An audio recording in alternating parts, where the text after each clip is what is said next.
India में 90% लोग घर की कंस्ट्रक्शन में ये इतनी बड़ी गलती कर देते हैं, उन्हें आइडिया नहीं होता है कि जो कंक्रीट वो यूज़ कर रहे हैं वो अगर सही से यूज़ नहीं हुआ तो आपके घर की स्ट्रेंथ आधे से आधी हो जाती है। मतलब थोड़े टाइम बाद वो पपड़ी बन के निकलने लग पड़ता है, सरिया सट जाता है, बहुत चीज़ें होती हैं, उतनी स्ट्रेंथ नहीं रहती है। अगर फ्यूचर में अर्थक्वेक आया वो घर गिरेगा।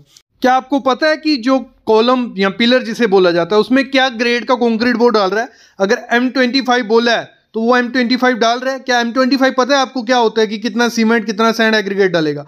आज की वीडियो देख लो, घर की फुटिंग से स्लैब तक कौन सा ग्रेड का कंक्रीट डालना है, उसमें क्या क्या होना चाहिए, वो इस वीडियो के बाद गारंटी आपको पता चल जाएगा। सबसे पहली चीज हमारी शुरू होती है नीचे से, PCC, plane cement concrete. PCC क्या हो गया? जहां हमारी फुटिंग करनी होती है, जहां हमें फुटिंग का सरिया बांधना होता है, फुटिंग फाउंडेशन जो बोली जाती है, ठीक है, उसका सरिया बांधने के लिए हम सरफेस में नीचे पीसीसी करते हैं। कुछ लोग क्या करते हैं, नीचे पत्थर डाल देंगे, जहां ग्रेनाइट डाल देंगे, मार्बल डाल देंगे, मतलब उसको पक्का नहीं करते हैं, कच्चा रखते हैं। वो गलत चीज है, आपको पीसीसी करनी है। और पीसीसी का ग्रेड क्या होना चाहिए? पीसीसी का ग्रेड होना चाहिए M10। M10 से कम नहीं कर रहे। M10 क्या हो गया अभी वो मैं बताता हूं आपको। देखो M10 हो गया हमारा 1:3:6। ये जो 1 3 6 ये क्या है? ये एक जो है वो है सीमेंट। एक वैल्यू में सीमेंट आप करेगा, 3 में सैंड और 6 में एग्रीगेट। अभी इसको कैसे समझना है? इसको समझना है, अगर एक बैग हमने सीमेंट डालना है, 3 बैग उसमें हमने सैंड डाल ली है और 6 बैग एग्रीगेट डालना है, तो हमारा M10 का माल बनके रेडी हो जाएगा। देखो जब भी आपको पीसीसी का माल बनाना है, देखो 4.4 बोरी बैग सीमेंट उसमें जाएगा, फिर 740 केजी उसमें सैंड जाएगी और 390 केजी उसमें हमारा एग्रीगेट जाएगा और 102 लीटर पानी जाएगा।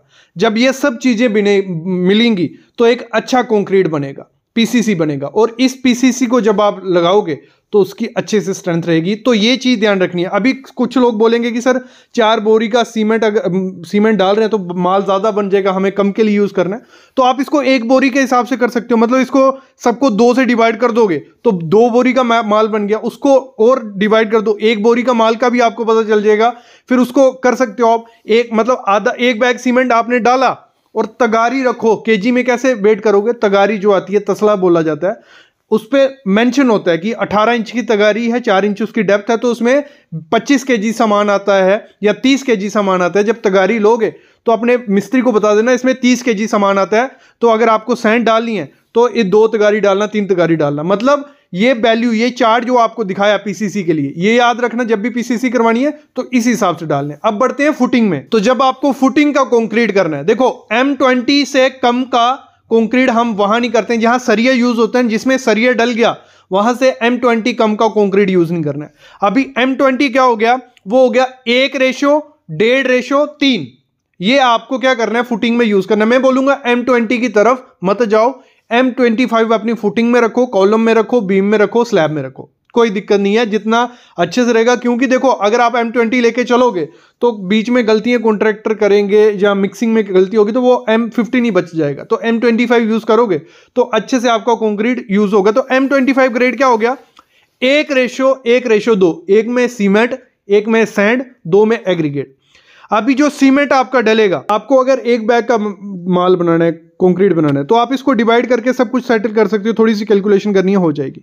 मेरे कहने का मतलब यही है कि जब भी आपको कंक्रीट करना है, मतलब आपका कॉन्ट्रैक्टर वाले काम कर रहा है, तो आपको मेंशन होगा कि आपको पिलर में इसमें सब में M25 डालना है या M20 डालना है, तो उसका आपको देखना है कि भी प्रॉपर M25 बना रहा है कि नहीं बना रहा है। मतलब बोलने से ये नहीं हो गया कि M25 का माल बन रहा है, अच्छे ग्रेड का माल बन रहा है, तो वो बोलने से नहीं होगा। देखना है कि प्रॉपर उसके पास कोई इंस्ट्रूमेंट है, तगारी है, जिससे वो नाप रहा है कि सही से माल जा रहा है।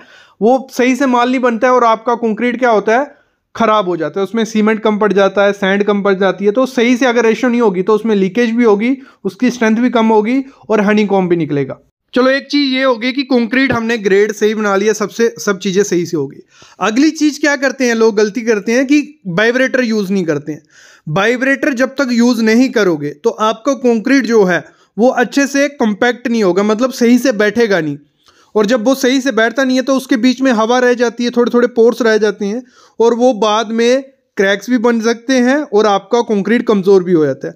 भले आप पीसीसी कर रहे हो, भले आप फुटिंग में या पिलर में या बीम में कर रहे हो कंक्रीट, हर जगह आपको जो वो होता है वाइब्रेटर, वो मारना ही मारना है, करना ही करना है। वाइब्रेटर ये नहीं है कि एक जगह डाल दिया तो छोड़ दिया, ऐसा नहीं है। 1 सेकंड यहाँ डाला, दो सेकंड वहाँ रखा, 3 सेकंड, तो थोड़ा थोड़ा मार के, ज़्यादा भी नहीं मारना है, कम भी नहीं मारना है। उससे हमारा कंक्रीट फिनिश भी हो जाता है और अच्छे से बैठ जाता है। ये चीज़ भी ध्यान रखनी है। और अगली चीज़ वो बहुत इंपॉर्टेंट होती है कंक्रीटिंग में, कि हम जो कवर ब्लॉक होता है वो नहीं देते हैं। जब तक आप कवर ब्लॉक नहीं दोगे, जो आपका सरिया बीच में यूज़ हुआ होगा वो सरिया थोड़े टाइम बाद सड़ जाएगा। जब सरिया बीच कंक्रीट के बीच से सड़ गया तो बीच में गैप आ गया, ठीक है, जो गैप होगा वो पानी भर जाएगा और कंक्रीट आपका खराब होने लग पड़ेगा।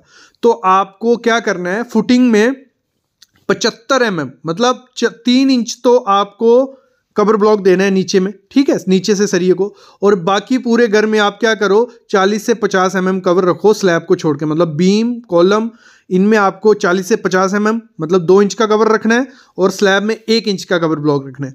जब ये करोगे आप तो आपका कंक्रीट भी सेफ रहेगा, आपका सरिया भी सेफ रहेगा।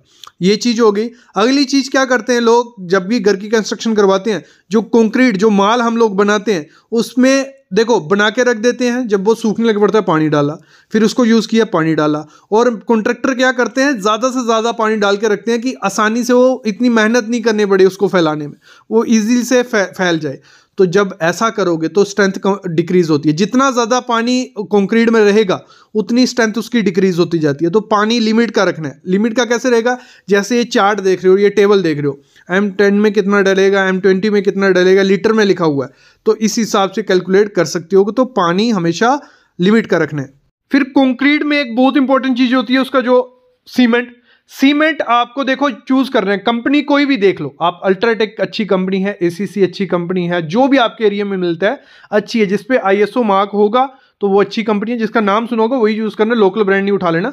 लेकिन आपको करना क्या है, PPC सीमेंट यूज करो। PPC सीमेंट से फायदा क्या होगा कंक्रीट में, एक तो थोड़ा 10-20 रुपए सस्ता रहता है, खर्चा भी बचेगा, दूसरा उसमें क्रैक नहीं आते हैं। PPC सीमेंट में क्रैक आने के चांसेस काफी ज्यादा कम हो जाते हैं। जब आप क्या करते हो 43 ग्रेड या 53 ग्रेड, इसमें 33 ग्रेड आता है, 43, 53 ग्रेड, लोग घर की कंस्ट्रक्शन में 53 ग्रेड भी यूज कर देते हैं। इतनी ज्यादा जरूरत नहीं होती 53 ग्रेड की। जब 53 ग्रेड यूज करते हैं तो कंक्रीट बहुत गर्म हो जाता है तो क्रैक आ जाते हैं। तो जहां PPC सीमेंट यूज करो या 43 ग्रेड यूज करो, मतलब 2-3 स्टोरी के लिए 43 ग्रेड इनफ हो जाता है। उससे ज्यादा का जो हमारे ब्रिज रहते हैं, बड़े बड़े स्ट्रक्चर रहते हैं, उसमें जरूरत पड़ती है, तो इतनी जरूरत नहीं होती है। अगर यूज कर रहे भी हो तो उसको तराई क्यूरिंग जरूर करना, नहीं तो क्रैक गारंटी आएंगे ही आएंगे। स्ट्रेंथ बढ़ाने के चक्कर में स्ट्रेंथ कम हो जाएगी। कंक्रीट की स्ट्रेंथ तब आधी हो जाती है जब उसकी हम तराई नहीं करते, क्यूरिंग नहीं करते। तो आपका जैसे ही कंक्रीट होता है, ठीक है, 30 मिनट मतलब 2 घंटे बाद ना उसको थोड़ा थोड़ा पानी देना स्टार्ट कर दो, क्योंकि इनिशियल सेटिंग टाइम होता है 30 मिनट के बाद थोड़ा थोड़ा सेट हो गया होता है। ये नहीं है कि प्रेशर मारना है, 2 घंटे बाद थोड़ा थोड़ा पानी उसको देना शुरू कर दो। गर्मी है 2 घंटे बाद दो। अगर सर्दी है, जहाँ ठंडा एरिया आपका, तो आप क्या करो 15 से 16 घंटे बाद उसको पानी देना स्टार्ट कर दो। तो जितना मतलब आपको 8 से लेके 10 दिन तक अगर उसको पानी पिलाओगे, आपके कंक्रीट की स्ट्रेंथ डबल हो जाती है। मतलब M25 कंक्रीट भी M30 बन जाता है अगर उसको सही से पानी पिलाओगे। तो आपको सही से पानी पिलाना ही पिलाना है, नहीं तो उसकी स्ट्रेंथ अच्छे से नहीं आएगी। और कंक्रीट करते समय एक बहुत बड़ी गलती कर देते हैं लोग, क्या करते हैं, कंक्रीट को 3 फुट ज़्यादा हाइट से फेंक देते हैं।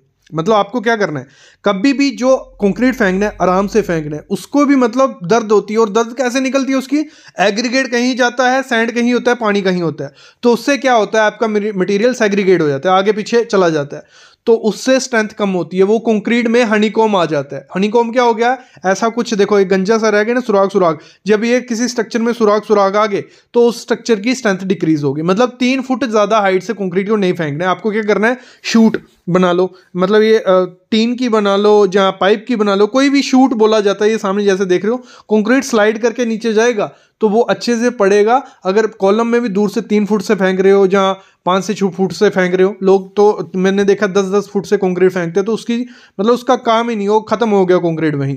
तो ये चीज़ भी ध्यान देनी है। और बहुत इंपॉर्टेंट चीज़ ध्यान देनी है, जब भी कंक्रीट करना है, जो शटरिंग आपकी होगी उस शटरिंग में 1 mm से ज़्यादा गैप नहीं होना चाहिए। 1 mm से ज़्यादा गैप जिस शटरिंग में होता है वो रिजेक्ट शटरिंग होती है सिविल इंजीनियरिंग की लाइन में। तो उसमें से क्या होगा, आपका जो सीमेंट और पानी मिक्स होता है ना, कंक्रीट में स्लरी रहती है, तो वो सीमेंट और पानी निकल जाएगा। जब सीमेंट पानी निकल गया, पीछे सैंड और एग्रीगेट बचा, तो वो क्या करेगा, वो स्ट्रेंथ थोड़ी देगा। तो आपकी शटरिंग मेन चीज़ है, आपकी शटरिंग बिल्कुल पैक होनी चाहिए, आपका थोड़ा भी स्लरी नहीं निकलनी चाहिए, तभी आपके जो कंक्रीट की स्ट्रेंथ बनती है, तो आपका घर स्ट्रांग होता है। कंक्रीट करते समय अगर ये जो 7 से 8 गलतियां आपने नहीं की तो आपका घर डबल स्ट्रांग हो जाएगा, मैं गारंटी देता हूं। तो ये चीज़ें अपने कॉन्ट्रैक्टर को भी समझा दो, और जब घर की कंस्ट्रक्शन करवाओगे ये चीज़ें ध्यान जरूर देना।